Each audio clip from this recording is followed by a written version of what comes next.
जब भी हम न्यूक्लियर ब्लास्ट की खबर सुनते हैं तो हमारे मन में एक ख्याल आता होगा कि वहाँ प्रेजेंट लोगों की डेथ कितनी पेनफुल होगी।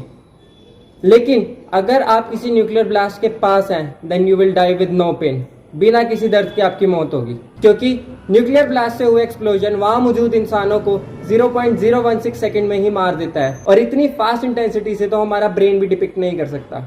तो कैसी लगी आपको जानकारी? अगर अच्छी लगी हो तो इसे लाइक करें, अपने दोस्तों के साथ शेयर करें और YouTube पे हमारे चैनल को सब्सक्राइब करें। और अगर आप हमें Instagram पर देख रहे हैं तो फॉलो करना ना भूलें।